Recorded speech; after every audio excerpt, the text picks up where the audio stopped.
इमरान खान की हुकूमत पीडीएम ने नहीं, फौज ने गिराई। ये फवाद चौधरी साहब ने बीबीसी को इंटरव्यू देते हुए इस किस्म की बात की है। उसकी क्या तफसीलात हैं वो आपके साथ शेयर करूंगा। स्टैब्लिशमेंट इस वक्त भी न्यूट्रल नहीं है। पंजाब के अंदर परवेज इलाही साहब के ऊपर, मोनस इलाही साहब के ऊपर प्रेशर डाला जा रहा है। खान साहब ने भी इस हवाले से कुछ कहा है, उसकी क्या तफसीलात हैं वो भी आपके साथ शेयर करूंगा। और कुछ मजीद खबरें हैं, कोशिश होगी कि आज के इस व्लॉग के अंदर वो भी आपके साथ शेयर की जाए। जी अस्सलाम वालेकुम, उम्मीद है कि आप सब लोग खैरियत से होंगे। सबसे पहली चीज जो मैं आपके साथ शेयर करना चाहता हूं, खान साहब के ऊपर भी मैं आऊंगा, उन्होंने कुछ बातें की हैं, लेकिन ये जो ट्वीट आप सामने देख रहे हैं ये ट्वीट है जनाब मोनस इलाही साहब की। मोनस इलाही साहब अपनी ट्वीट के अंदर लिखते हैं कि कल मेरे एक दोस्त को 2 काले वीगो में कुछ लोगों ने लाहौर से उठा लिया। FIA वाले कस्में खाते हैं कि हमने नहीं उठाया। अब कुछ दिन बाद अचानक FIA को पहुंचा दिया जाएगा और उनको मजबूर किया जाएगा कि पर्चा दो। आप लोगों को समझ नहीं आती कि हम पीडीएम के साथ नहीं मिलना चाहते, हमने नहीं मिलना पीडीएम को। अच्छा, मोनस इलाही साहब और परवेज इलाही साहब के ऊपर प्रेशर डाला जा रहा है कि जनाब आप बन जाएं पीडीएम के वजीर आला बन जाएं, आप नून लीग के वजीर आला बन जाएं, आप पीपल्स पार्टी के वजीर आला बन जाएं। तो यहां अब ये किस तरफ से प्रेशर डाला जा रहा है? कौन लोग हैं जिनके हवाले से मोनस इलाही साहब कह रहे हैं कि उन्होंने उठा लिया और बाद में वो FIA को दे देंगे? खान साहब ने भी इस हवाले से कहा है कि जनाब के स्टैब्लिशमेंट पंजाब के अंदर न्यूट्रल नहीं है, वहां पे वो अपना किरदार अदा कर रहे हैं। अच्छा, अब उस दिन जो मेरी खान साहब से मुलाकात हुई थी उसके अंदर भी इस तरह की बातें हुई थी। खान साहब ने नए आर्मी चीफ की वहां पे तारीफ की थी। ये मैं आपको बिल्कुल वाज़ेह अल्फाज में बता रहा हूं कि उन्होंने तारीफ की थी और उन्होंने कहा था कि पर सेटअप अभी उसी तरह चल रहा है, सेटअप के अंदर कोई मेजर चेंज नहीं आई। पीटीआई के जो दीगर जो जिसे आप कहते हैं सीनियर सोर्सेज हैं वो भी ये बताते हैं कि सेटअप अभी सारा उसी तरह चल रहा है, चेंजेस नहीं आई हैं। आर्मी चीफ तो आते साथ फंस गए हैं मईशत में, वो तो फंस गए हैं दहशतगर्दी में। जो इस मुल्क के अंदर इस वक्त हालात हो गए हैं, जो इस हुकूमत की इकोनॉमिक पॉलिसी है, वो तो सऊदी अरब गए हैं, इसलिए गए हैं कि वो पैसे मांगने गए हैं। वो UAE में भी जाके ये करेंगे। हुकूमत को मौशी तौर पे वो सहारा देने की इस वक्त कोशिश कर रहे हैं। दूसरी तरफ आपके अंदर मुल्क के अंदर दहशतगर्दी बढ़ गई है, तो इकोनॉमिक सिचुएशन और मुल्क के अंदर जो दहशतगर्दी है, आर्मी चीफ तो उसमें फंसे में। लेकिन बाकी जो सिस्टम के अंदर पहले लोग थे जो मुख्तलिफ जगहों पे थे, खान साहब उनका जिक्र करते थे, ये वो अपनी जगहों पे उधर ही बैठे हुए हैं और वहां से चीजें आहिस्ता हो गई हैं, लेकिन अभी भी चीजें चल रही हैं। अब ये इल्जाम है मुबैना तौर पे पीटीआई की लीडरशिप की जानिब से। अच्छा, अब जो मोनस इलाही साहब हैं वो मुझे जराए बताते हैं और बड़े करीबी जराए और बड़े मोतबर जराए ने ये बताया है कि मोनस इलाही साहब के ऊपर भी प्रेशर डाला जा रहा है। और फवाद चौधरी साहब ने भी इसका जिक्र किया कि वज़ीर आला पंजाब को बुला के कहा गया कि आप असेंबली ना तोड़ें। किसने उनको बुलाया मुझे नहीं पता, कोई मकामी SHO ने बुलाया, किसने बुलाया? बाकी परवेज इलाही साहब और मोनस इलाही साहब जो हैं उनके ऊपर भी तनकीद होती है कि जी परवेज इलाही साहब खान साहब के साथ नहीं खड़े। लेकिन उस दिन जो खान साहब से मेरी बातचीत हुई उसमें परवेज इलाही से गिला शिकवा खान साहब ने नहीं किया। खान साहब ने ये कहा कि मुश्किल वक्त है, वो इस वक्त हमारे साथ खड़े हैं, उनके ऊपर प्रेशर है जमात के अंदर से भी, चौधरी शुजात साहब का भी और दीगर हलकों से भी उनके ऊपर प्रेशर है। जहां तक मोनस इलाही साहब का ताल्लुक है, वो ये कहते हैं कि उनका जो एक केस क्वाश हो चुका है उसमें भी उनको उनकी प्रोसिक्यूशन की जा रही है, नोटिस भेजे जा रहे हैं। उनकी वाइफ को नोटिस भेजा गया है, उनको नोटिस भेजा गया है FIA की जानिब से, उनके भाई को भेजा गया है, उनके दोस्त को भेजा गया है। और वो ये कह रहे हैं कि ये सारी चीजें जो है उनके ऊपर प्रेशर डालने के लिए की जा रही हैं।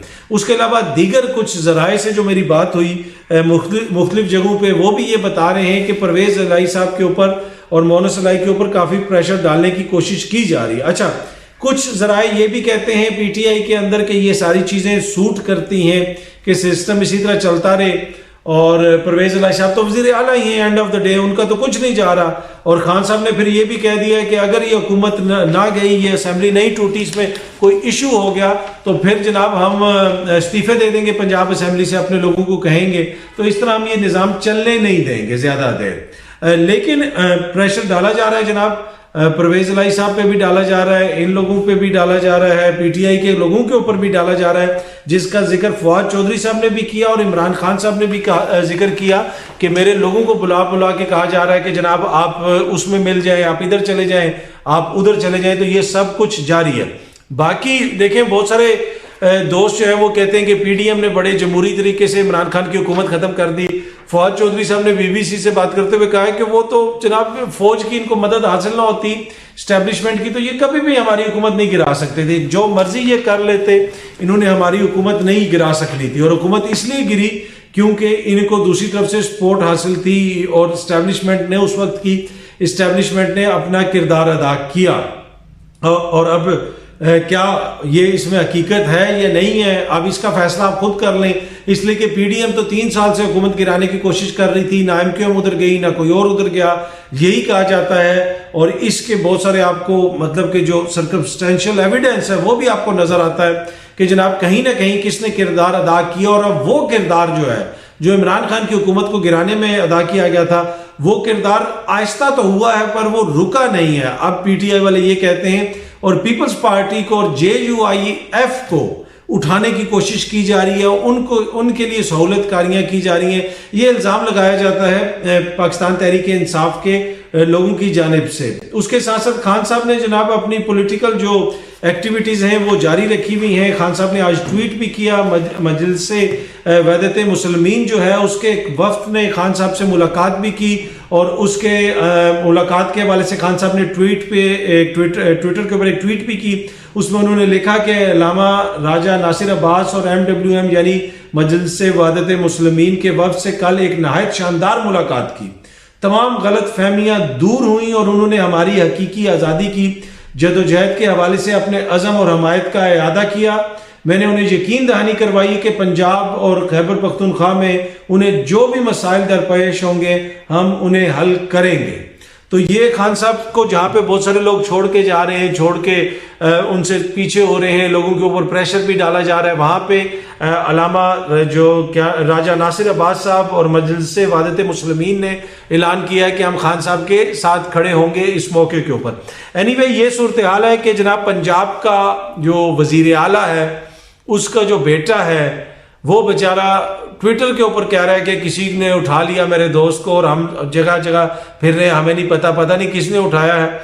पर उनके हवाले से भी कुछ लोगों को गिले शिकवे हैं कि जी परवेज इलाही साहब शायद उस तरह नहीं तोड़ना चाहते, लेकिन उनके ऊपर भी प्रेशर होगा। और ये तो बिल्कुल कंफर्म बात है कि उनको FIA के नोटिस आए हैं और वो केस जो उनके बकौल लाहौर हाई कोर्ट से क्वाश हो चुका है उसके अंदर उनकी वाइफ तक को, जी हाँ जी, वो जो माऊ बेटियों की बात करते हैं और मोनस इलाही की बीवी को, उनकी वाइफ को जो है वो भी नोटिस भेजा गया है। तो वो भी किसी की जो है माँ बेटी हैं। पर एनीवे ये सब कुछ चल रहा है इसी तरह सिलसिला। अब देखते हैं कि ऊंट किस करवट बैठता है। और खान साहब जिस तरह मैंने आपको कहा था कि वो ये कह रहे हैं कि हमें नहीं लगता कि इस्टेब्लिशमेंट उस हद तक न्यूट्रल हुई है कि जिस हद तक वो उसको न्यूट्रल होना चाहिए, लेकिन मुझे लगता है कि इस्टेब्लिशमेंट न्यूट्रल हो गई है। जी, ये मैं आपसे साबित करूंगा अगले चंद सेकंड के अंदर और आप में से किसी के पास भी उसका जवाब नहीं होगा। मुझे पता है कि इस्टेब्लिशमेंट न्यूट्रल हो गई है और वो क्यों न्यूट्रल हुई है मैं आपको बताता हूं। 3 साल से कौन कह रहा था कि इस्टेब्लिशमेंट जो है वो इमरान खान को लेके आई है? सारे फैसले जो पाकिस्तान में होते थे वो इस्टेब्लिशमेंट करती थी, इमरान खान कठपुतली था। ये कौन कह रहा था? ये पीडीएम के मोजिज दोस्त आपको बताते थे ना। अब ये कहते हैं कि हर गलत फैसला इमरान खान करता था। उस वक्त ये कहते थे कि इमरान खान कठपुतली था, भाई उसका तो कोई रोल ही नहीं है, तुमसे तो बात ही नहीं करनी, तुम्हारे लाने वालों से करनी है। ये मैं तमाम लीडरान के नाम भी ले सकता हूं लेकिन मैं नाम नहीं लूंगा। तो वो सारे कहते थे कि जी इस्टेब्लिशमेंट ये कर रही है, इस्टेब्लिशमेंट तो न्यूट्रल नहीं है। लेकिन अचानक वो सारे दोस्त, वो सारी मोजिस जो क्यादत है वो अब हमें बता रही है कि इस्टेब्लिशमेंट तो न्यूट्रल हो गई, उसका तो सियासत में कोई किरदार ही नहीं है। तो इस वजह से साबित हो गया है कि इस्टेब्लिशमेंट का सियासत में कोई किरदार नहीं है, क्योंकि 3 साल से जो वो कह रहे थे कि इस्टेब्लिशमेंट का बहुत किरदार है, कोई लंदन में खामोश हो गया, कोई इधर खामोश हो गया, कोई उधर खामोश हो गया, अब तो सारे कह रहे हैं कोई किरदार नहीं है जी, वो तो बिल्कुल है पॉलिटिकल है। तो साबित हो गया ना, आप भी मान लें, मैं भी मान लूं, और आज हम सब रोटी नहीं, आज हम सब चोची खाएंगे। अच्छा, आखिर में छोटी सी चीज, खान साहब के प्ले बॉय के हवाले से बड़े लोग उन्होंने व्लॉग्स भी किए और ये ट्विटर के ऊपर भी बहस चलती रही, टीवी पे भी बहस चली कि जी खान साहब को जनाब वो प्ले बॉय कह दिया। इसके ऊपर हसन निसार साहब का एक मैं क्लिप देख रहा था, तो वो क्लिप मैंने सुना, तो आप लोगों ने भी शायद सुना हो, पर मैंने कहा कि आपके साथ शेयर कर दूं।